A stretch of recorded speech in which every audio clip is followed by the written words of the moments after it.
Est-ce qu'il y a des divorces qui se passent bien ? Oui, il y a des divorces qui se passent bien.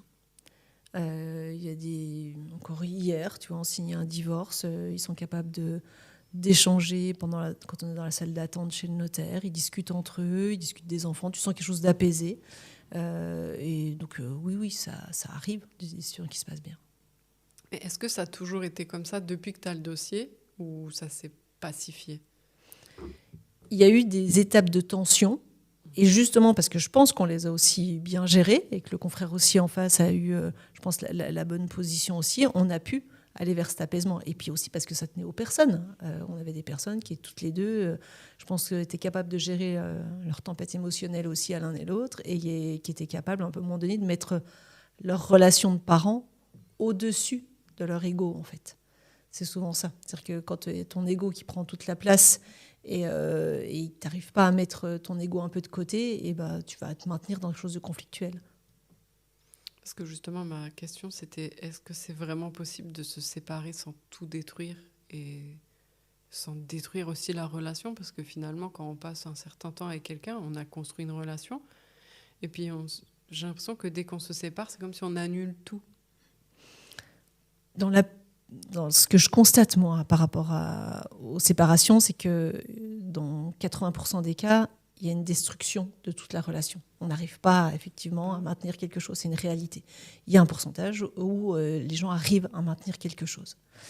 Je crois que ce qu'il faut avoir conscience, c'est que ça ne dépend pas que de nous, en fait, si ça se maintient ou pas la relation. Des fois, on croit que c'est en fonction de ce qu'on va dire, ce qu'on va faire, etc.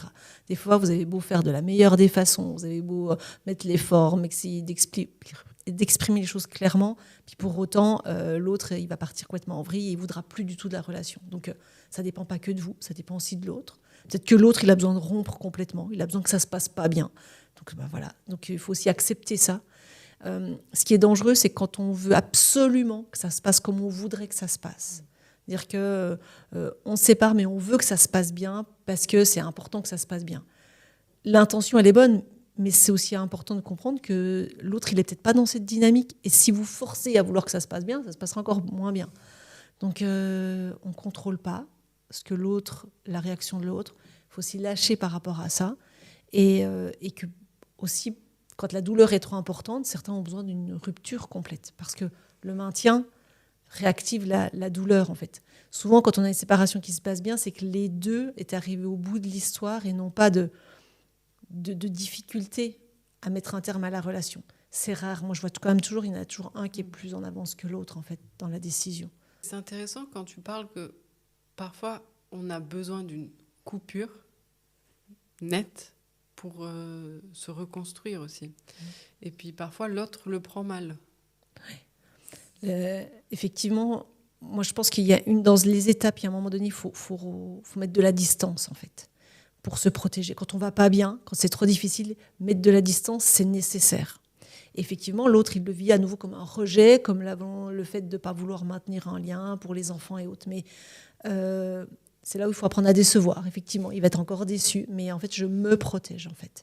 Et ça, c'est nécessaire. Quand on sent qu'on ne gère pas ses émotions, qu'on n'est pas bien, qu'on est en souffrance tout le temps, il faut à un moment donné mettre de la distance. Pour se reconstruire, c'est nécessaire. Après, on peut le dire aussi, l'exprimer comme ça. J'ai besoin de mettre de la distance parce que c'est trop difficile pour moi. Malheureusement, souvent dans les faits, ça ne se fait pas comme ça. Il y a une rupture du dialogue et puis point barre. Mais en tout cas, effectivement, c'est normal. Et c'est pour ça que ces vidéos aussi, elles sont importantes parce qu'elles sont entendues des deux côtés. Donc ça permet de comprendre, quand il y en a un qui ne veut plus du tout parler, de comprendre qu'il est peut-être juste en train de se protéger, qu'il est en train de se reconstruire. Et justement, pourquoi tu fais ces vidéos aussi ? Oui, pour te faire connaître, mais on sent que tu as beaucoup envie de partager. Et je trouve que c'est intéressant parce que là, tu dis ces vidéos, elles peuvent être entendues des deux côtés. En fait, j'ai l'impression que... j'arrive à bientôt 50 ans, j'ai vu tellement de choses dans mes dossiers que je vois ce qui pourrait aider, en fait, ce qui pourrait faire avancer des séparations. Et j'ai envie de le transmettre, en fait. Parce que rien qu'avec le podcast ou ces vidéos, les gens, quand ils viennent en rendez-vous, ils ont déjà compris un fonctionnement. Et ils ont cette envie de faire que ça se passe bien. Et déjà là, je vois que j'amène des personnes vers une autre façon de se séparer. C'est chouette quand même. C'est chouette de voir que les gens, ils vont dans une autre intention et puis aussi, ils vont mieux après leur séparation. Moi, je l'ai vécu. C'est vraiment difficile, une séparation. Mais vraiment, c'est compliqué. Et Si elle peut se passer un peu moins difficilement pour d'autres, j'ai envie de pouvoir le transmettre en fait. Et dans ta séparation, sans s'étaler, tu as réussi à mettre en place tes connaissances, mais pour toi, ou c'était quand même difficile?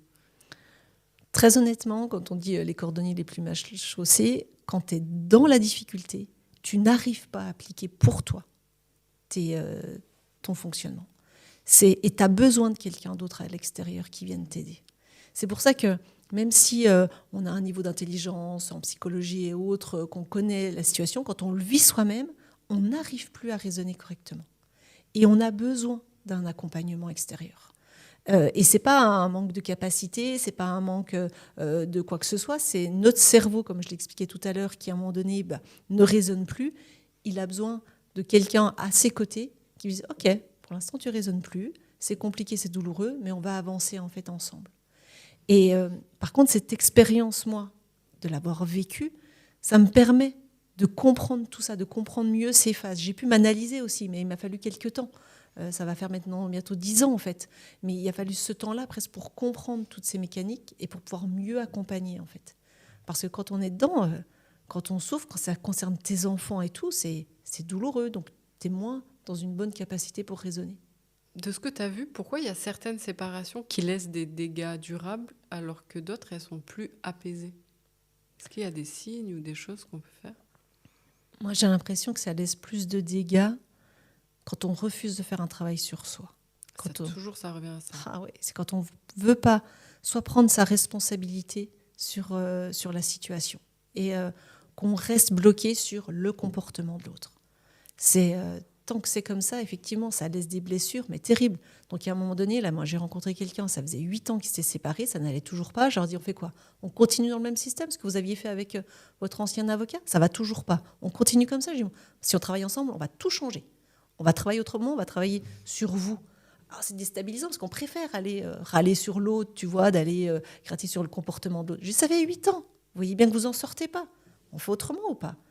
Et donc, ça amène, tu vois, à une autre façon. Et effectivement, on va revenir sur soi. Alors, des fois, ça n'a pas envie parce qu'on n'a pas envie de travailler sur soi. C'est plus facile d'aller, tu vois, râler sur l'autre. Mais on ne se dit pas qu'on ne veut pas travailler sur soi, je pense. On se dit, non, mais regarde à quel point l'autre m'a fait du mal, je pense. Oui. Et cette phrase, regarde à quel point l'autre m'a fait du mal. Le mal, c'est nous qui l'avons ressenti. Donc, en fait, c'est moi qui ressens la douleur. Et donc, s'il n'y a que moi qui ressens cette douleur, moi, je peux travailler dessus. Mais c'est vrai que, et tu as raison, c'est toujours le premier réflexe. Et c'est humain. Et je peux, moi, le faire aussi. J'ai pu le faire par moments. Mais maintenant, ce que j'adore, c'est quand je ressens quelque chose de douloureux, je me dis, ah ben ma cocotte, il y a un truc qui n'est encore pas clair pour toi. Pourquoi ça réussit à te piquer comme ça? Et ça me donne ma pleine puissance à partir de là. Puisque je vais faire dans quelque chose qui vient me toucher ma force.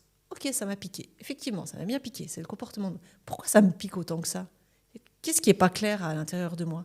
Je me sens trahie. Je me sens quoi à ce moment-là? Ok, je me sens encore... Et donc, rien que d'en prendre conscience, la fois d'après, ça ne fait plus du tout le même effet. Hein. Mais tu dirais quoi aux gens qui diraient oui, mais il y a des gens toxiques et s'ils ne nous énerveraient pas, on ne serait pas énervés? Si le monde n'était pas, si le ciel n'était pas bleu, si l'herbe n'était pas verte, etc. C'est comme si, tu vois, on veut nier la vie dans laquelle on est. On veut nier la réalité de la vie, de ce qu'elle est. Et on peut faire comme ça, effectivement, mais ça ne marchera pas. Donc, en fait, c'est d'accepter qu'effectivement, il y a des gens qui ont certains comportements, qu'on les a rencontrés comme à un moment donné. Comment ça se fait qu'on les a rencontrés? De chercher aussi sa propre responsabilité là-dedans. C'est pas agréable, mais se dire, voilà, c'est quand même moi qui les ai rencontrés à un moment donné. Ils sont tels qu'ils sont. Par contre, moi, je peux changer ma réalité à moi. Je peux changer comment je perçois les choses. Je pourrais jamais changer l'autre. Je pourrais pas le faire être, comme je l'ai dit l'autre fois brutalement à une cliente, il est con, je vais pas le rendre moins con. Donc à un moment donné, vous voulez continuer de vous acharner par rapport à ça et de râler sur le fait que vraiment il se comporte mal. Oui, il se comporte mal, c'est vrai. Mais on fait quoi? Je peux pas aller chez lui pour le changer son comportement. Je peux pas intervenir auprès de lui. Par contre, je peux faire que vous, ça ne vous affecte plus. Et là, c'est beaucoup plus puissant. C'est presque notre nature humaine, on a besoin d'être reconnu. Okay. En fait, on a besoin, la reconnaissance, c'est un des besoins fondamentaux, on a besoin d'être reconnu dans notre statut, soit de victime, soit de fait d'avoir raison. C'est notre ego souvent qui est là aussi pour normalement nous préserver en fait. Et donc là, il y a un travail très en profondeur à mener qui n'est pas facile. C'est déjà de le reconnaître que mais si on avait raison, on se sentirait mieux. Mais ça, c'est aussi une croyance en fait. Et en fait, plus on travaille ça en profondeur, plus on se rend compte que finalement, c'est pas le fait de gagner sur l'autre, d'avoir raison qui va faire que je me sente bien. Mais là, il y a un procédé à faire avec le client qui n'est pas facile parce que notre premier sentiment, c'est ça. C'est si je gagne, j'irai mieux. Si j'ai raison sur l'autre, en fait. Mais en fait, chacun a sa vérité. Et c'est ça qui est intéressant de comprendre. C'est que l'un a sa vérité, l'autre aussi. Et que de venir affirmer la sienne, ça ne donnera rien de plus, en fait. On attend une réponse extérieure, en fait. On attend que l'extérieur vienne nous dire « tu as raison », etc. Sauf que l'extérieur n'a pas vécu les choses comme toi, tu l'as vécu. Et que la justice, elle est là, un dossier avec certains éléments, mais elle ne peut jamais avoir la totalité d'une situation. Donc la justice, elle va rendre une décision, mais qui ne sera pas forcément juste pour toi, en fait. Et donc la décision ne va pas venir t'apaiser. Et c'est ça qui est important de comprendre, c'est que ton apaisement, il peut venir que de toi. Mais c'est humain, je veux dire, c'est normal d'aller le chercher à l'extérieur. Quand on a vécu quelque chose de très traumatique, on a besoin que quelqu'un vienne dire « il a commis une faute, il est coupable ». C'est normal d'avoir ce premier sentiment-là. Et c'est parfaitement humain. Sauf que si on travaille que là-dessus, on crée déception sur déception. Parce que la justice, elle ne te donne jamais exactement ce que tu espérais, en fait. Et si tu n'attends que ça, en fait, tu laisses des personnes sur le bord de la route en souffrance, en fait. Donc, on va travailler sur le fait de nous aller bien profondément. Du coup, est-ce que c'est vraiment possible de quitter, d'avoir une séparation, de divorcer sans détruire quelque chose de la relation, finalement ? Est-ce que c'est possible de séparer en évitant de détruire quelque chose ? Je ne sais pas ce qu'on met sur le mot « détruire », en fait. Si déjà juste se séparer, ne plus vivre ensemble, c'est détruire, oui, on détruit quelque chose, en fait. Et est-ce qu'il ne faut pas qu'on change ce mot « détruire », en fait, plutôt ? Parce que c'est-à-dire qu'on a une vie, on a construit des choses, et ensuite on veut autre chose. Donc on va changer, effectivement, des éléments de notre vie. Parce qu'on est des êtres en transformation, on évolue. Et ce changement va nécessiter, effectivement, de transformer quelque chose. Alors certains mettront le mot « détruire » parce que ça les arrange bien aussi de dire que ça a été détruit, parce qu'ils ne veulent pas de ce changement.